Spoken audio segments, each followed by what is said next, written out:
അച്ഛനും അമ്മയും എപ്പോഴും കൂടെ തന്നെ ഉണ്ടല്ലേ? കൂടെ തന്നെ ഉണ്ട്. എന്താണ് അച്ഛനും അമ്മയുടെ ഏറ്റവും വലിയ ആഗ്രഹം എന്ന് പറയാറുണ്ടായിരുന്നു അവര്? പാട്ടുകാരിയായി തീരുക. പിന്നെ അച്ഛനും അമ്മയും ഞാൻ കാണണമെന്നും പറയാറുണ്ട്. അത് പ്രധാനമായിട്ട്. നല്ലൊരു ജീവിതം ഉണ്ടാകുക, ഇതൊക്കെ തന്നെ. സംഗീതത്തിൽ എത്ര എത്തിക്കാമോ അത്ര എത്തിക്കുക എന്നുള്ളതാണ്.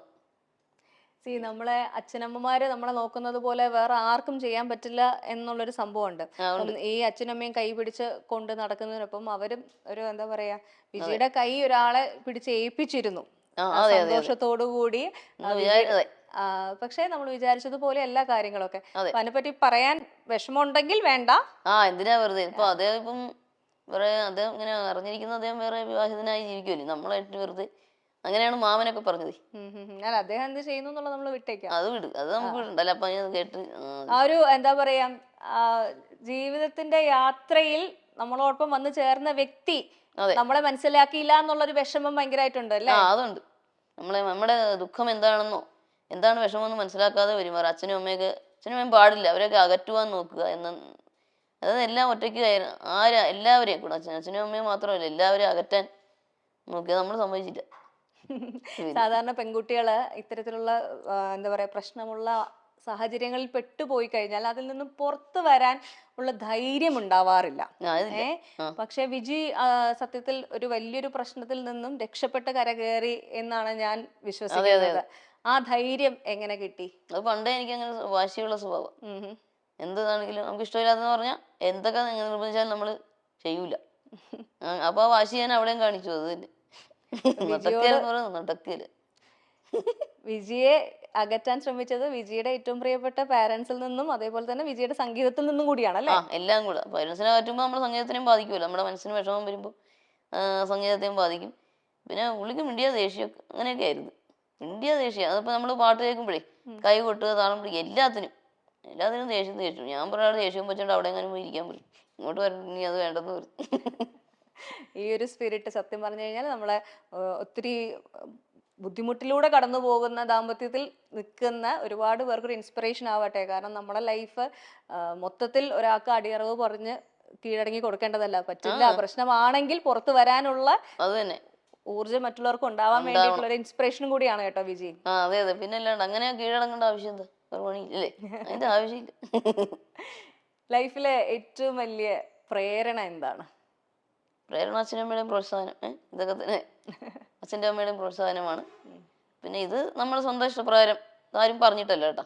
അച്ഛനും അമ്മയൊന്നും എന്നാ നീ വേണ്ടാന്ന് വെച്ചേക്കെന്ന് പറഞ്ഞിട്ടില്ല. കാരണം നിന്റെ തീരുമാനമാണ്, നിന്റെ ജീവിതമാണ്, നീ ആലോചിച്ച് തീരുമാനിക്കുക. എല്ലാവരും അങ്ങനെയാ പറയുന്നത്. ധൈര്യം മനസ്സുണ്ടാവുക എന്ന് പറയുന്നത് വലിയ കാര്യമാണ് കേട്ടോ. അതെ, അതാരും പറഞ്ഞിട്ട് ചെയ്തതല്ല. അങ്ങനെ ഒരു ധാരണയൊക്കെ പുള്ളിക്കൊക്കെ എല്ലാവർക്കും ഉണ്ട്. ഞാൻ പറഞ്ഞിട്ടാണ് ഒന്നുമില്ല. അല്ല, നമ്മള് എന്താ പറയാ, നമുക്ക് നല്ലത് പറഞ്ഞു തരുന്നവരുടെ കേട്ട് കഴിഞ്ഞാലും കുഴപ്പമില്ലല്ലോ. തെറ്റൊന്നും ഇല്ലല്ലോ. പറഞ്ഞോന്ന് വെച്ചതല്ലേ. പോട്ടെ, അതൊക്കെ പോട്ടെ. സാറ് പറയണ അത് വിട്. അത് വിടാം അല്ലേ?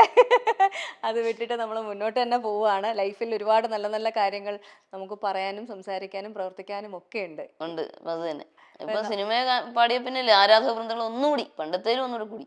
വ്യത്യസ്തമായ ആലാപന ശൈലിയിലൂടെ മലയാളികളുടെ മനസ്സിൽ ഇടം നേടിയ ഗായികയാണ് വൈക്കം വിജയലക്ഷ്മി.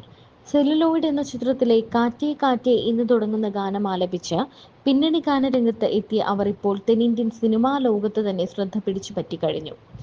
അടുത്തിടെ പുറത്തിറങ്ങിയ അജയന്റെ രണ്ടാം മോഷണം എന്ന സിനിമയിലെ അങ്ങുവാനക്കോണില് മിന്നി നിന്നൊരമ്പിളി എന്ന ഗാനം ഹിറ്റ് ലിസ്റ്റിൽ ഇടം പിടിച്ച് മുന്നേറുകയാണ്.